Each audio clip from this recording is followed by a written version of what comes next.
वहीं पे वह बदमाश लोग, ढोंगी लोग देश के करोड़ों लोगों को मरने के लिए कुंभ में इकट्ठा करते हैं। अमानवीय है, प्राकृतिक है और झूठे ग्रंथ कथा कहानियां हैं।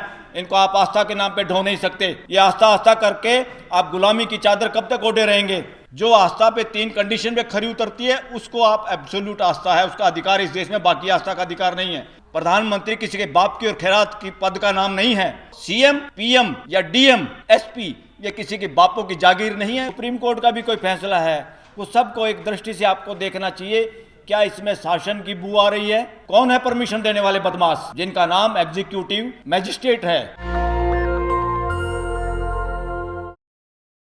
आज जो भी सरकारें चल रही हैं, जिस तरह का एटीट्यूड है वो एटीट्यूड व्यवस्था का नहीं है, शासन मानसिकता का है। शासन मानसिकता राजशाही में होती है, तानाशाही में होती है, व्यक्तिवाद में होती है, डेमोक्रेसी में नहीं होती और ना डेमोक्रेसी में चल सकती। मगर डेमोक्रेसी के नाम पे देश में शासन व्यवस्था है। शासन व्यवस्था वो होती है जहाँ चुपचाप फैसले लिए जाते हैं, लोगों की भागीदारी नहीं की जाती, पार्लियामेंट से सस्पेंड किए जाते हैं एमपी और पार्लियामेंट में आपके चुने हुए प्रतिनिधि भी गूंगे बन जाते, मदारी के बंदर बन जाते, बोल नहीं सकते। उसका नाम शासन व्यवस्था होता है। इसलिए डेमोक्रेसी के नाम पे शासन व्यवस्था चल रही है। लगातार देश के लोगों को एक बात ध्यान में रखनी चाहिए, सरकार का कोई भी काम है, कोई भी पॉलिसी है, कोई भी कानून है, सुप्रीम कोर्ट का भी कोई फैसला है, वो सबको एक दृष्टि से आपको देखना चाहिए। क्या इसमें शासन की बू आ रही है या लोकतंत्र की व्यवस्था, हमारी भागीदारी की कोई इसमें आ रही है? और इसीलिए मैं कह रहा हूँ, देश के अंदर राइट टू असेंबल, इकट्ठे होना सबका मौलिक अधिकार है, कोई दिक्कत नहीं है। मगर देश के किसान, मजदूर, देश के लोग जो व्यवस्था स्थापित करने के पक्ष में बोलना चाहते हैं और शासन के खिलाफ बोलना चाहते हैं, उनके लिए लगातार धारा 44 और धारा 163 दिल्ली में भी लगाई गई और किसानों को तो दिल्ली के आसपास आने नहीं दिया गया। मजदूरों की और दूसरे लोगों की हिम्मत नहीं है कोई जंतर मंतर पे लंबे समय तक पूरा दिन कोई अपनी बात रख सके। और उसमें क्या है? परमिशन की जरूरत है। कौन है परमिशन देने वाले बदमाश जिनका नाम एग्जीक्यूटिव मैजिस्ट्रेट है? हमारे कानून में वो अंग्रेजों ने बनाया था। क्यों बनाया था वो कानून? ताकि जब भी कोई बोलना शुरू करे अपने गुलाम बंदर से उनको नकेल कसवा दी जाए और लोगों को बोलने नहीं दिया जाए, लोगों को इकट्ठे ना होने दिया जाए। ये कानून असंवैधानिक, उस संविधान के लोगों ने भी आज तक किसी ने ध्यान ही नहीं दिया और धारा 44 से आज 163 के रूप में उसी को आज बरकरार है। ये शासन का षड्यंत्र है, ये डेमोक्रेसी के खिलाफ है। फ्यूचर में ये खत्म होनी होगी। राइट टू असेंबल में क्या होता है, व्यवस्था में क्या होता है? जब मुझे इकट्ठा होना है, हम लोगों को इकट्ठा होना, हमें इन्फॉर्मेशन देनी होती है ताकि पुलिस की व्यवस्था, पानी की व्यवस्था, कोई व्यवस्था सरकार की तरफ से हो तो हो जाए।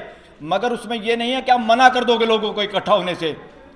जहां लोगों को इकट्ठा होने से कि यहां कानून की व्यवस्था चरमरा जाएगी, जंतर मंतर पे भी आपको परमिशन नहीं मिलती, वहीं पे वह बदमाश लोग, ढोंगी लोग देश के करोड़ों लोगों को मरने के लिए कुंभ में इकट्ठा करते हैं। यह असंवैधानिक है। कुंभ में कौन सा? और असंवैधानिक नहीं, अमानवीय है, प्राकृतिक है और झूठे ग्रंथ कथा कहानियां हैं। इनको आप आस्था के नाम पे ढो नहीं सकते। ये आस्था आस्था करके आप गुलामी की चादर कब तक ओढ़े रहेंगे? ये सारे के सारे उन कथा कहानियां, ग्रंथ और उन सारे सो कॉल्ड संत, मंडलेश्वर, फलाना, शंकराचार्य, कोई भी हो, वो देश को बेवकूफ़ नहीं बना सकता। वो संविधान के अगेंस्ट नहीं बोल सकता। वो संविधान में दी हुई आज़ादी और संविधान की जो ड्यूटी है सबको साइंटिफिक टेम्पर का इंसान बनाना है, वो क्वेश्चन कर सके। आप इस पर क्वेश्चन नहीं करेंगे, ये आस्था है। ऐसी कोई आस्था देश में नहीं चल सकती। आस्थाओं के लिए 3 कंडीशन हैं। जो आस्था पे 3 कंडीशन पे खरी उतरती है उसको आप एब्सोल्यूट आस्था है, उसका अधिकार इस देश में, बाकी आस्था का अधिकार नहीं है। आस्था का अधिकार तब है आपको अगर आपकी आस्था देश के लोगों को की हेल्थ ना खराब करती हो। हेल्थ कौन सी? आपको बुखार थोड़ा चढ़ाना है। हेल्थ का मतलब है मानसिक हेल्थ। अगर आपको पंगु और नपुंसक बनाती है, मानसिक गुलाम बनाती है, आप बोलने से डरते हैं, आप क्वेश्चन नहीं कर सकते, आपको डर लगता है, तो ऐसी आस्था को जूते मारना पड़ेगा और संविधान उसको जूते मारता है। असंवैधानिक है। आज देश के लोगों को और खासतौर पर युवाओं को चैलेंज करना होगा इन फ्रॉड जो पोस्ट हैं। ये इस देश के लोगों को, प्रधानमंत्री एक पोस्ट है, एक व्यवस्था है। प्रधानमंत्री किसी के बाप की और खैरात की पद का नाम नहीं है। प्रधानमंत्री ऑफिस एक व्यवस्था है और उस व्यवस्था पे कई बार गिरे हुए चरित्र के लोग भी जा ही सकते हैं। बहुत सारे ऐसे लोग झूठे एफिडेविट का एमएलए एमपी बन ही चुके हैं इस देश के अंदर। तो सीएम, पीएम या डीएम, एसपी ये किसी के बापों की जागीर नहीं है, व्यवस्था के अंग हैं, ये ऑफिस हैं व्यवस्था के। उन ऑफिस को डेमोक्रेसी के तरीके से व्यवस्था को और सुदृढ़ बनाने के लिए, मानवीय व्यवस्था बनाने के चलाने के लिए ये चीज़ें हैं। और इनमें जो जो टांग अड़ाते हैं, आप लोग सोच रहे तो ये डीसी बन गया, ये एसपी है, ये सीएम है, पीएम है, और कैसे भिखारियों की तरफ चारों तरफ मंडराते रहते हो। आपकी व्यवस्था आपने खड़ी की है और आप ऐसे भूख, और ये इस देश के अलावा बाकी देशों में कमज़ोर हो गई है। दुनिया के गिरजाघर खाली पड़े, नीलाम हो रहे हैं, और हमारे यहाँ मंदिर पे मंदिर बने जा रहे हैं, मस्जिदें बनी जा रही हैं, झगड़े हो रहे हैं। अगर पूरी दुनिया एक है, पूरी दुनिया सृष्टि का मूल मंत्र एक है, तो मंदिर को तोड़ के मस्जिद बनाओ, मस्जिद तोड़ के मंदिर बनाओ, ये क्या ड्रामेबाजी है? कौन है ये लोग? ये सौदागर हैं, व्यापारी लोग हैं, धंधा चला रहे हैं, कोई भी है। और साथियों, इस देश में वर्णवादियों से वर्णवादियों के लिए शासन व्यवस्था चल रही है, लोकतंत्र नहीं चल रहा देश के अंदर। और आप लोग क्या किससे मांगते रहते हो? जो भी भेदभाव है मानव करता है, मानव द्वारा होता है, मानव के लिए करता है। अस्तित्व में कोई ऐसी शक्ति नहीं है जो आपको दे देगा घर बैठे बैठे। आदमी को छोड़ के किसी को इन चक्रों में पड़ने की जरूरत नहीं है। आदमी ही है जिसको समझ के करना होता, बाकी किसी को ना गॉड ढूंढने की जरूरत, ना मंदिर मस्जिद जाने की जरूरत है, ना किसी सरकार और पीएम और 26 जनवरी का झंडा फहराने की जरूरत है। ये हमारी व्यवस्था है और हमें भाईचारा बढ़ाने के लिए, और देश के संविधान का एक ही मूल मंत्र है, आपका कानून, आपकी व्यवस्था, आपकी रिजर्वेशन पॉलिसी, आपका कुछ भी अगर उससे भाईचारा बंधुत्व अगर नहीं बढ़ता, तो यही एक मूल मंत्र आम आदमी पहचान सकता है कि देश में डेमोक्रेसी है कि नहीं है, शासन चल रहा है। भाईचारा कम हो रहा है तो शासन चल रहा है। राजा बदमाशी कर सकता है, किसी एक के साथ प्यार और दूसरे के साथ दुलार अपनी सत्ता बढ़ाने के लिए। घर का बाप, घर का दादा अपने बच्चों के साथ, माँ बाप अपने बच्चों के साथ भेद कर ही नहीं सकता। वो व्यवस्था होती है, ये शासन व्यवस्था नहीं है, ये तानाशाही चल रही है देश के अंदर। अरे दिल्ली में इतने सारे कानूनों को आपने ध्वस्त कर दिया पूरे देश के लिए। जब आपको बेनिफिट होता है वर्णवादी व्यवस्था को, वर्णवादी मानसिकता को, तो आप सारे कानून ध्वस्त कर देते हो। दिल्ली है आपके, हमारा ग्लोबल एक तरह से इंडिया का विलेज है, एक स्टेट ऐसा, यहाँ वो सारे के सारे धराशायी के नाम पूरे देश के लोग, ओबीसी, एससी, एसटीओ की तो रिजर्वेशन ही नहीं यहाँ पर, जबकि एसटी बहुत सारे लोग रहते हैं यहाँ पे। अब उनकी रूटें वहाँ से कट गई हैं, यहाँ नौकरी करने के चक्कर में आए थे, यहाँ बस गए, तो उनकी जो भी हक बनता है एज पर कॉन्स्टिट्यूशन वो मिलना चाहिए। ये डोमिसाइल की नॉनसेंस जो सिचुएशन अभी चल रही है दिल्ली में, ये तुरंत खत्म होनी चाहिए साथियों। और मैं एक और बात आप करके, क्योंकि मैं फोटो लगातार जब देखता हूँ, जब भी एससी, एसटी, ओबीसी, माइनॉरिटी, और अभी मैं आदिवासियों के किसी प्रोग्राम में था मध्य प्रदेश में, तो वहाँ मैंने कहा, वो लोग बड़े खुश हुए इस बात से। मैंने कहा, बात सुनो, नॉर्थ इंडिया का अगर सबसे बड़ा इसके खिलाफ लड़ने वाला आदमी जो वर्णवादी व्यवस्था के खिलाफ, वो था छोटू राम, जो कंबाइंड पंजाब में एक मंत्री था। वो सीएम हो सकता था, मगर जानबूझ के उन्होंने ये, क्योंकि बहुसंख्या में मुसलमान लोग ज़्यादा थे, वो उनको खुद बनाना चाहते थे सीएम, मगर फिर भी उसके बावजूद मुसलमान सीएम थे। और उसके सीएम होते हुए गांधी और जवाहरलाल नेहरू को भी सिफारिश करनी पड़ी थी।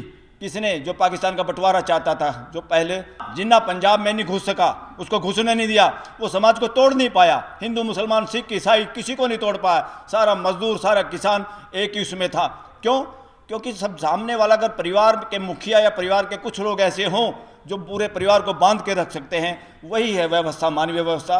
और उसको भी अब लोगों में ये मत बना है, क्योंकि उनका शरीर नीला पड़ा हुआ था। जो उनके पास रहते थे, एक सरदार जी जो अब इंग्लैंड में बसते हैं, उनके फादर थे, उनके पास एम्प्लॉय थे, उन्होंने बताया था, बोले उस वक्त ना कम्युनिकेशन थे ना कुछ था। मेरे बाप ने बताया था कि छोटू राम का शरीर नीला पड़ा हुआ था, वो मरा नहीं था, जहर दे के मारा गया था। इसीलिए डिवीजन के लिए क्या क्या नहीं हुआ इस देश के अंदर।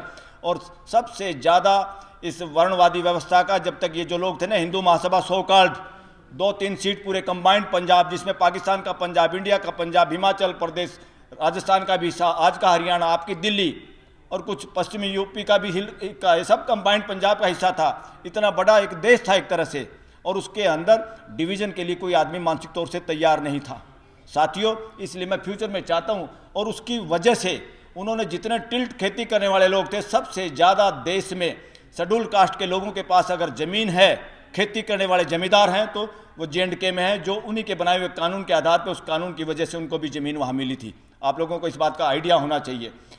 और उसका बेनिफिट वर्णवादियों को भी मिला, ब्राह्मणों को भी मिला, बनियों को मिला। जो टिल्ट करता था, खेती करता था, उन सबको मालिकाना हक मिला था only due to Chhotu Ram.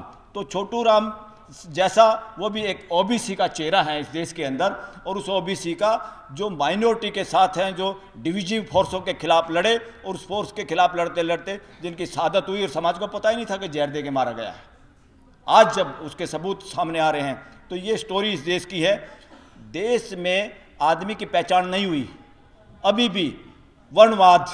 वर्णवादी ग्रंथ, वर्णवादी कहानियाँ सिलेबसों से गायब होने चाहिए यूनिवर्सिटियों से। जिस किताब में मानव में भेद बताया वो सारी किताबें अमानवीय है, वो बदमाशी है, सावधानी के ये बदमाशी के अड्डे हैं, लगातार आपको गुलाम बनाने के अड्डे हैं। ऐसे अड्डों से बचो और खुल के बोलने की जरूरत है, डरने की जरूरत नहीं है। कोई आस्था वास्ता का कोई केस इसमें नहीं चल सकता, क्योंकि 3 guarantee: public health, public order, public morality. Public morality क्या? जनता जब सारी की सारी उस बात को समझती है, जानती है सूरज इधर निकलता है और कोई कहे सूरज नहीं निकलता, धरती घूमती है, और मूर्खता इन्होंने की थी पादरी फादर लोगों ने, ठेकेदार थे जो ईसाई धर्म के, कि धरती नहीं घूमती, और गैलीलियो को सजा सुना दी, सजाए मौत। हमारे जैसे लोग थे कुछ साथी, कहा इन मूर्खों से कहाँ लड़ाई लड़ते हो, बचे रहे तो ज़्यादा काम कर पाओगे, नहीं तो सूली कितने लोग चढ़ गए यहाँ पर। क्या धरती घूमने से हटी? ना धरती घूमने से हटी, ना आज हटी, मगर उस फार्मूले को मानने से हमने कितने साइंटिफिक चीज़ें बनाई और कितनी तरक्की की। इसलिए साथियों, पब्लिक मोरालिटी ये है, जनता जिन चीज़ों को जानती है उसके खिलाफ अगर कोई सो कॉल्ड रिलीजियस ग्रंथ, ये रिलीजियस ग्रंथ नहीं है, धार्मिक ग्रंथ होते सच्चाई पे आधारित, ये सांप्रदायिक ग्रंथ हैं, झूठे हैं। कथा कहानियों से बचो और अपने आने वाली पीढ़ियों को भी, आज को भी सुदृढ़ करो। Thank you very much. National Dastak की आपसे गुजारिश है कि अगर इसको बचाना चाहते हैं तो नेशनल दस्तक को सब्सक्राइब करने के लिए रेड कलर के सब्सक्राइब बटन को दबाएं, फिर बेल आइकन की घंटी दबाएं। नेशनल दस्तक को बचाने के लिए बहुत जरूरी है कि हर खबर को शेयर करें, लाइक करें, कमेंट जरूर करें।